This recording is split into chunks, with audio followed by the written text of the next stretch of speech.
Assalamu alaikum. Today we will discuss question number 4 of exercise 2.5. Question number 4 is if log b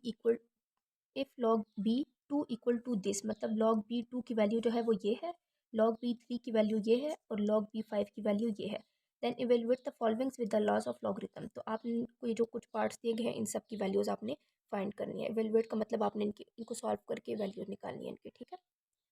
तो सबसे पहले यहाँ पे लिखा हुआ है log b 6 डिवाइडेड बाई 5. तो डिवीजन वाली प्रॉपर्टी अगर आपको याद हो तो मैंने आपसे क्या कहा था कि उसको हम माइनस में लिखते हैं, ठीक है. तो ये जो log b है इससे आप कंफ्यूज नहीं होना, ये कुछ भी मतलब इससे कोई डिफ़िकल्ट नहीं है. इसको आप एज इट इज़ लिखिएगा, इसको चेंज नहीं करना.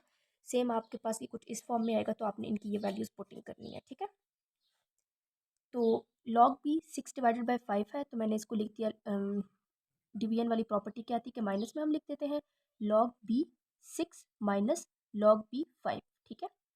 फिर ये जो 6 है इसको आपने कुछ ये जो हमारे पास इस तरफ log b 5 की वैल्यू हमारे पास ये है, ठीक है. आप इधर यहाँ पे सिंपल ये इसकी वैल्यू पुट कर देंगे. लेकिन ये जो 6 है हमारे पास यहाँ पे सिर्फ 2, 3 और 5 मौजूद है. तो आपने जो आपके पास यहाँ पे जो टर्म्स आएंगे उनको आपने कुछ इस फॉर्म में लिखना है कि आपके पास यहाँ पे 2, 3 और 5 आ जाए, ठीक है.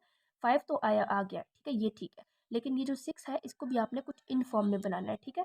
तो 6 हमारे पास क्या होता है, 2 3 ज़ार 6 होता है, ठीक है. तो हम इसको कर देंगे 2 3 ज़ार 6 या 3 2 ज़ार 6, एक ही बात है, ठीक है. यहाँ पे मैंने 6 को यूँ लिख दिया. अब ये दोनों आपस में क्या हो रहे हैं, मल्टीप्लाई हो रहे हैं. तो लॉग की प्रॉपर्टी क्या थी कि जो मल्टीप्लाई हो रहे हैं उनको हम एडिशन में लिख देते हैं. तो ये क्या बन जाएगा, log b 2 plus log b 3 और ये वाली टर्म एज इट इज़. अब log b 2 की वैल्यू क्या थी, ये मैंने इधर ये यूज़ कर दी. log b 3 की वैल्यू 0.4771 ये थी, मैंने ये यूज़ कर ली, ठीक है. और log b 5 की वैल्यू ये थी तो मैंने ये लिख दिया. अब आपने क्या करना है, सबसे पहले इन दोनों को ऐड करना है, ठीक है. तो आपके पास ये आंसर आ जाएगा. फिर इस ये वाली टर्म एज इट इज़ और फिर इन दोनों को आपने माइनस कर देना है, ठीक है. और next part is log b 100 divided by 9. तो 100 का आप एलसीएम ले लें. 2 पे 2 5 ज़ार 10, 2 0 ज़ार 0, 2 2 ज़ार 4, 1 कैरी इधर, 2 5 ज़ार 10, 5 5 ज़ार 25 और 5 1 इज़ 5. तो ये आपके पास बन गया 2 का स्क्वायर और 3 का स्क्वायर, ठीक है. और ये जो 9 है आपको पता है 3 3 ज़ार 9 होता है, तो ये 3 का स्क्वायर बन गया और ये 2 का स्क्वायर और ये 5 का स्क्वायर, ठीक है. अब इन सब के स्क्वायर अगर आप देखें तो सेम है, ठीक है. स्क्वायर स्क्वायर स्क्वायर, तो इसको मैंने होल स्क्वायर में लिख दिया, ठीक है.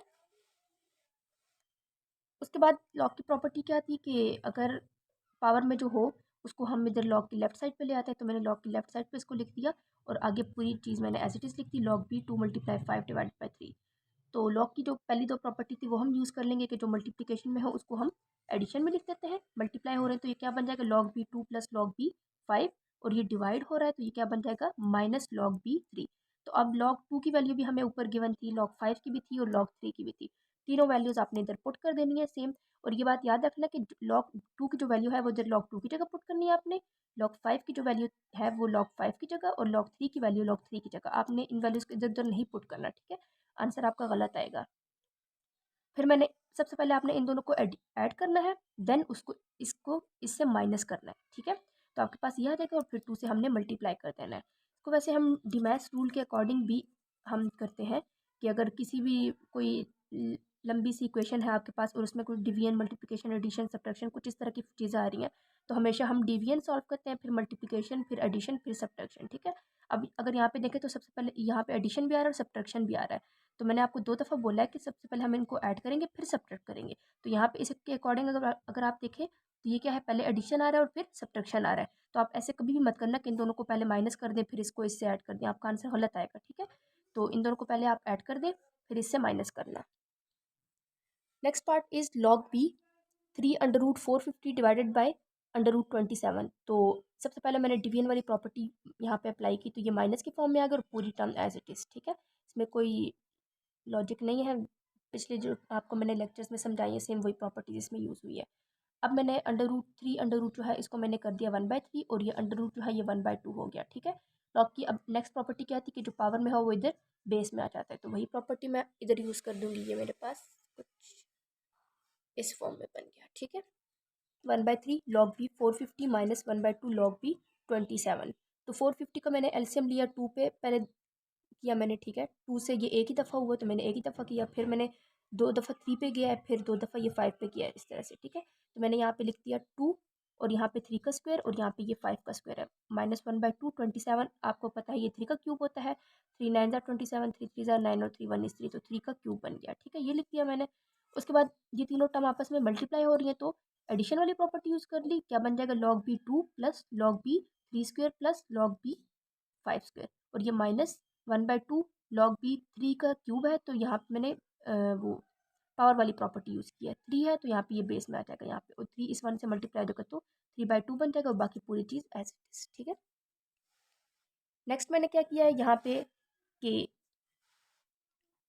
ये एक पावर में था 3 का स्क्वायर और ये 5 का स्क्वायर, ये दोनों पावर में थी, तो मैंने इन दोनों को इस फॉर्म में लिख दिया, ठीक है। 2 log b 3 plus 2 log b 5, ठीक है, इस तरह से। और बाकी मैंने इसमें कोई चेंजेस नहीं की, सेम एज इट इज़ लिखा हुआ है। अब आपने बारी बारी सारी वैल्यूज़ पुट कर देनी है इधर। log b 2 की वैल्यू भी आपको पता है, फिर log b 3 की वैल्यू भी आपको पता है, लेकिन इससे पहले आप अगर देखें तो 2 लिखा हुआ है, तो इसलिए आप आगे ब्रैकेट्स लाजमी यूज़ करेंगे। इसका मतलब ये है कि आपकी जो log b 3 की जो आप वैल्यू इधर पुट करेंगे उसके साथ 2 को आपने मल्टीप्लाई करना है, ठीक है। सेम इसी तरह से log b 5 की वैल्यू मैंने पुट कर दी, साथ में 2 है तो मैंने 2 लिख दिया, और यहाँ पे प्लस का साइन है तो प्लस यूज़ किया, और यहाँ पे log b 3 की वैल्यू पुट कर देनी है, ठीक है। और बाहर क्या है, -3/2। फिर यहाँ पे क्या करना है आपने, सबसे पहले तो इस 2 को इससे मल्टीप्लाई करना है और इस 2 को इससे मल्टीप्लाई करना है। जो आंसर आएगा, अब आप अगर देखें तो ये तीनों प्लस में हो रहे हैं, तो आप डायरेक्ट इन तीनों को प्लस कर दें, ठीक है। और फिर इस 3 से क्या है, ये डिवाइड हो रहा है, तो इन तीनों को प्लस करने के बाद आपने इस 3 से इसको डिवाइड कर देना, तो आपके पास ये आंसर आ जाएगा। और यहाँ पे क्या है, ये 0.47713 से मल्टीप्लाई हो रहा है, पहले आपने इनको मल्टीप्लाई कर देना और फिर 2 से डिवाइड कर देना, तो आपके पास ये आ जाएगा। और फिर ये दोनों माइनस हो रहे हैं, तो इनको माइनस कर देना, आपके पास ये आंसर आ जाएगा। Next part is log b 0.024। तो सबसे पहले हम इसका पॉइंट ख़त्म कर देते हैं, क्योंकि पॉइंट ख़त्म के बगैर इसके ऊपर और कोई प्रॉपर्टी नहीं यूज़ हो सकती, ठीक है। तो सबसे पहले हम इसका जो पॉइंट है उसको रिमूव कर देंगे। आपको पता है पॉइंट जब हटता है तो उसके डिवाइड में हमारे पास पॉइंट की जगह 1 लिखते हैं हम, और पॉइंट के आगे जितने डिजिट्स हों उसकी जगह 0 लिखते हैं। तो पॉइंट के आगे कितने डिजिट्स हैं, 1 2 3, तो 3 डिजिट्स हैं, तो 3 हमने 0 लगा देने हैं, ठीक है। तो अब ये क्या बन जाएगा, पॉइंट जब इससे हटा तो 0024, तो 0024 बेसिकली 24 होता है, ठीक है। तो मैंने 24 डिवाइड बाय 1000 लिख दिया। अब आगे क्या है कि इन दोनों की मैंने कटिंग की, तो ये 3 डिवाइडेड बाय 125 आ गया, ठीक है। तो उसके बाद हमने क्या करना है, ये डिवीजन वाली प्रॉपर्टी यूज़ कर लेंगे, log b 3 minus log b 125, ठीक है। तो 125 जो है आपने इसका एलसीएम ले लेना है, ठीक है, इस तरह से 125 का आपने एलसीएम ले लेना, और ये 5 पे ही ओपन होगा, ठीक है, क्योंकि एंड वाला नंबर 5 का है, वो ऑड नंबर है, तो ये बन जाएगा आपके पास 5 का क्यूब, ठीक है। तो दूसरा यहाँ पे फिर मैं प्रॉपर्टी यूज़ करूँगी पावर वाली, तो ये 3 है, ये इधर बेस में आ जाएगा 3 log b 5। अब log 3 की वैल्यू भी आपको पता है, इधर पुट कर देना, साथ में 3 है तो आगे ब्रैकेट्स यूज़ करने हैं आपने, और फिर log b 5 की वैल्यू आपने पुट कर देनी है, ठीक है। फिर 3 को अंदर मल्टीप्लाई कर देना है आपने, और इन दोनों को माइनस करके आपके पास ये आंसर आ जाएगा, ठीक है। Last part is log b 7/5 2 divided by 5। Basically ये कुछ इस फॉर्म में लिखा हुआ है आपके पास 5, ठीक है, और साथ में यहाँ पे 2 है और डिवाइडेड बाय 5 है। इस तरह की कोई भी फॉर्म हमारे पास हो तो वो हमारे पास होती है इम्प्रॉपर फ्रैक्शन होता है, ठीक है। तो सबसे पहले हमने इस इम्प्रॉपर फ्रैक्शन को प्रॉपर फ्रैक्शन में चेंज करना है। तो वो हम कैसे करते हैं, ये वाली जो दो टर्म्स होती हैं इनको हम आपस में मल्टीप्लाई करते हैं, ठीक है। 5 5 ज़ार 25, और फिर ऊपर जो भी टर्म हो उसमें हम उसको ऐड कर देते हैं। तो 25 प्लस ऊपर क्या है 2, तो प्लस 2 कर दूंगे, तो क्या बन जाएगा 27, ठीक है। तो ये मेरे पास ये वाली फॉर्म जो है मेरे पास क्या बन गई है 27, और साथ में ये जो डिवाइडेड बाई ये जो 5 लिखा हुआ है इसको हम एज इट इज़ लिख देते हैं, और ये जो 7 अंडर रूट लिखा हुआ है इसको मैंने ओपन कर दिया 1/7। तो ये जो प्रॉपर्टी हमारे पास है पावर वाली वो क्या थी कि 1/7 जो हो वो लॉग की लेफ्ट साइड पे आ जाता है, मैंने लिख दिया 1/7 log b, और ये पूरी term as it is. Division वाली प्रॉपर्टी क्या थी उसको हम माइनस में लिख देते हैं सिंपल, और आगे ब्रैकेट्स यूज़ करूँगी क्योंकि बाहर क्या है 1/7। अब 27 आपके पास क्या होता है, 3 का क्यूब होता है, मैंने 3 का क्यूब यूज़ कर लिया, ठीक है।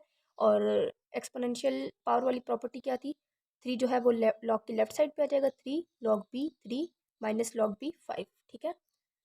तो log b 3 की वैल्यू आपके पास क्या थी 0.4771, ये लिख दिया मैंने, और बाहर 3 है तो आगे ब्रैकेट्स यूज़ कर लिया, माइनस log b 5 की वैल्यू ये थी। अब आपने इन दोनों को मल्टीप्लाई कर देना है और फिर इसको इससे माइनस करना है, तो आपके पास ये आ जाएगा, और फिर 7 से डिवाइड करना है तो 0.1046।